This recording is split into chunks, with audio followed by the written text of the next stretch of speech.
सिलसिला यह बॉलीवुड में भी कायम रखना चाहते थे, इसलिए इन्होंने देशभक्ति जैसे हिट प्लॉट पर अपनी मूवी तिरंगा का निर्माण शुरू कर दिया। भारी भरकम स्टार कास्ट और सब्जेक्ट के लिए मशहूर मेहुल कुमार ने इस मूवी में अपने फेवरेट राजकुमार साहब को कास्ट किया, जिनके साथ वो पहले भी काम कर चुके थे। ब्रिगेडियर सूर्यदेव सिंह के बाद अब बारी थी दूसरे लीड एक्टर की, जिसमें काफी प्रयासों के बाद नाना पाटेकर को कास्ट किया गया, जो उस समय प्रहार और परिंदा जैसी सुपरहिट फिल्मों में काम कर चुके थे। शुरू में नाना पाटेकर ने इस मूवी में काम करने से इनकार कर दिया। इसकी वजह ये थी कि ये सिर्फ आर्ट फिल्में करना पसंद करते थे, लेकिन बाद में आखिरकार मेहुल जी ने नाना पाटेकर को मना ही लिया। फिल्म की नरेशन सुनने के बाद नाना को फिल्म में अपना काम पसंद आया, लेकिन उससे पहले इन्होंने मेहुल जी के सामने 2 शर्तें रखी, जिनके अनुसार फिल्म में उनके 14 दृश्यों में से एक पर भी कैची नहीं चलनी चाहिए, और दूसरी शर्त ये कि वे राजकुमार साहब की किसी भी दखलंदाजी को बर्दाश्त नहीं करेंगे। मेहुल ने विश्वास दिलाया कि राज साहब और उनकी एक्टिंग के चलते कोई भी परेशानी नहीं होगी, जिसके बाद मेहुल ने राज साहब को फ़ोन किया और राज साहब ने आश्वस्त किया कि उनकी वजह से फिल्म में कोई भी अड़चन नहीं आएगी। चलिए आपको बताते हैं मूवी के एक और जानदार किरदार के बारे में। जी हाँ, दीपक सिरके, जिन्होंने मूवी में गेंडा स्वामी का किरदार निभाया। एक टिपिकल बॉलीवुड वाली सभी खासियतों को समेट कर रखने वाले इस किरदार को लोग आज भी बहुत पसंद करते हैं। एक हष्ट-पुष्ट शरीर, भयानक शक्ल और दमदार आवाज वाले इस विलन की गिनती हिंदी सिनेमा के मशहूर खलनायकों में होती है। तिरंगा फिल्म की अन्य भूमिकाओं में सुरेश ओबरॉय, वर्षा उसगांवकर, फिरोज खान, आलोकनाथ, सत्येन कपूर, डब्बू मलिक और हरीश कुमार भी नजर आए थे। साथ ही इस फिल्म में म्युनिसिपल कमिश्नर M.K. तिवारी के रूप में मेहुल कुमार जी ने भी काम किया था। शूटिंग के पहले दिन जब मेहुल कुमार पहले शॉट की तैयारी कर रहे थे, तभी उन्होंने देखा कि लोगों की भीड़ ने एक गाड़ी को घेर रखा है। पता चला कि उस गाड़ी में राज साहब टैक्सी से आए हैं। जब मेहुल जी ने राज साहब से पूछा कि वो टैक्सी में क्यों आए, तो उन्होंने बताया कि उनकी गाड़ी खराब हो गई थी। शूटिंग के दौरान नाना पाटेकर और राज साहब अपने अपने काम को पूरा करने के बाद अलग अलग बैठ जाते थे और उनमें किसी प्रकार की भी बातचीत नहीं होती थी। लेकिन फिल्म के आखिरी दिनों में राज साहब और नाना पाटेकर के बीच अच्छी दोस्ती बन गई थी। राजकुमार साहब नाना पाटेकर के लिए टिफिन लेकर आते और दोनों अभिनेता साथ में बैठकर खाते। इस तरह हिंदी सिनेमा के 2 मकबूल व्यक्तित्व एक दूसरे के दोस्त बन गए थे। बात करें फिल्म में म्यूजिक की, तो म्यूजिक को संतोष आनंद और लक्ष्मीकांत प्यारेलाल की जोड़ी ने संगीतबद्ध किया। वहीं इसकी रिलीज डेट की बात की जाए, 29 जनवरी 1993 को यह फिल्म रिलीज हुई। लोगों ने इस मूवी को भरपूर प्यार दिया। राजकुमार साहब अपने अधिकतर दृश्यों में गले के हिस्से को छुपाए रखते थे। दरअसल वो उस समय थ्रोट कैंसर से जूझ रहे थे।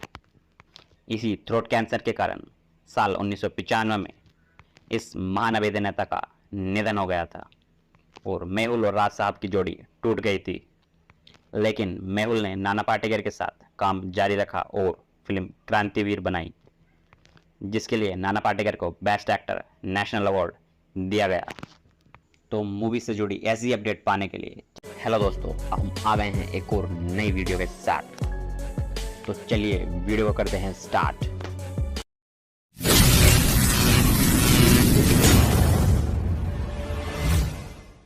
घोड़ा अढ़ाई घर नहीं चलता, सीधे राजा को मारता है। तो दोस्तों, आज हम बात कर रहे हैं बॉलीवुड के जानी यानी राजकुमार अपनी बेबाक संवाद अदायगी के लिए हमेशा फैंस के दिलों में जिंदा रहेंगे।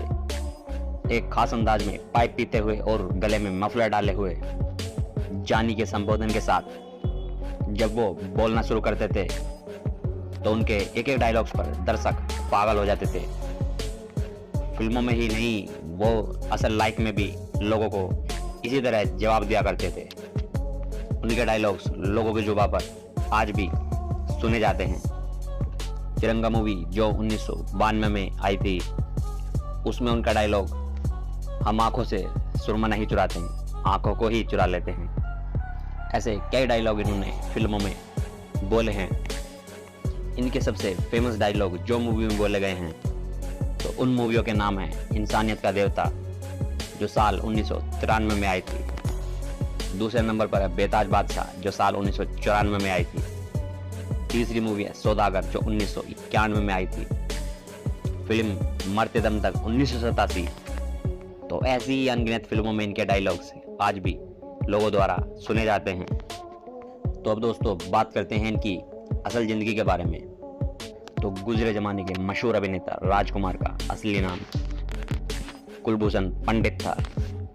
वे पुलिस सब इंस्पेक्टर की नौकरी छोड़ फिल्म इंडस्ट्री में आए थे।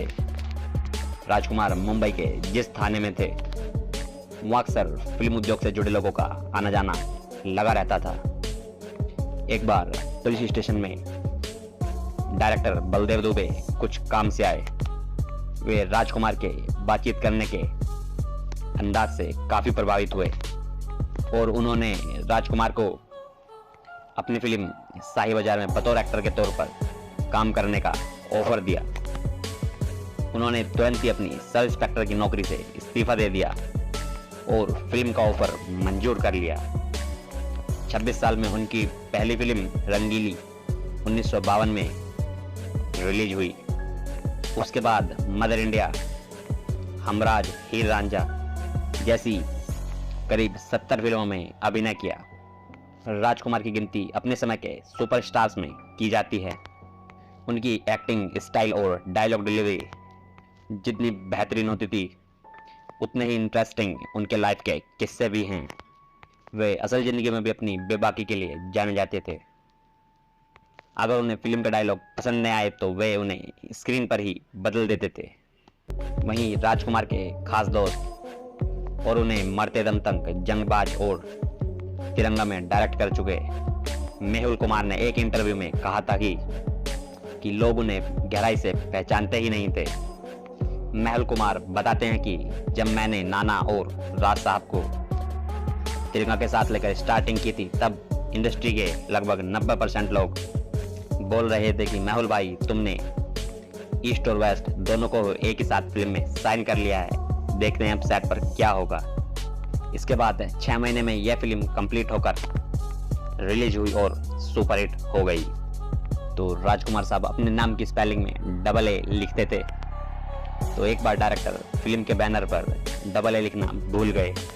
तो जैसे ही राजकुमार जी ने पढ़ा तो बड़े ही रोबीले अंदाज में उन्होंने प्रोड्यूसर से कहा इसे चेंज करो, और कहा कि जानी, तुमको पता नहीं है क्या कि हमारे नाम में डबल ए लिखा जाता है। तो अपने नाम की ही तरह उन्होंने हमेशा राजकुमार की तरह जिंदगी जी। तो मूवी से जुड़ी मिलेंगे।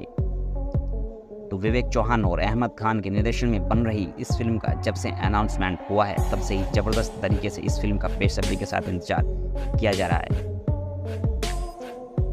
तो दोस्तों, इस फिल्म के टीजर ट्रेलर को लेकर एक बड़ी अपडेट सामने आ रही है। तो विवेक चौहान पाप फिल्म को एक बड़े लेवल की एक्शन फिल्म बना रही है, जिसमें आपको बड़े बड़े एक्शन सीन्स देखने को मिलने वाले हैं, जिसकी वजह से इस फिल्म को बनने में काफ़ी टाइम लग रहा है। और अब खबरों के मुताबिक फिल्म के पैच वर्क पर काम हो रहा है, और साथ ही फिल्म मेकर्स बहुत जल्द यानी कि 2 से 3 महीने के अंदर फिल्म का टीजर लाने की प्लानिंग भी कर रहे हैं। और तो और रूमर्स की माने तो इस फिल्म को फिल्म मेकर्स इस साल दिवाली पर रिलीज करने की प्लानिंग में भी हैं, क्योंकि ये एक बड़े सुपरस्टार्स की बड़ी एक्शन फिल्म रहने वाली है, जिसमें आपको हॉलीवुड लेवल का एक्शन देखने को मिलने वाला है। और ऐसी फिल्म अगर किसी फेस्टिवल के दौरान रिलीज होती है तो लोग फिल्म को अपने पूरे परिवार के साथ देखने जाना पसंद करेंगे, और इसका फ़ायदा ये होगा कि फिल्म को अच्छी खासी ओपनिंग मिलेगी। हालांकि इस फिल्म में 80s और 90s के सुपरस्टार्स हैं, तो ये फिल्म तो ऑलरेडी किसी फेस्टिवल से कम नहीं है। सुपरस्टार सनी देओल, संजय दत्त, मिथुन दा और जैकी श्रॉफ ये अपने टाइम के वो धुरंधर है जिनको पुरानी ऑडियंस भी पसंद करती है और आज की जनरेशन ऑडियंस भी पसंद करती है। तो आपको हमारी ये रिपोर्ट्स कैसी लगी? चैनल को सब्सक्राइब और कमेंट में ज़रूर बताएं। Thanks for watching this video.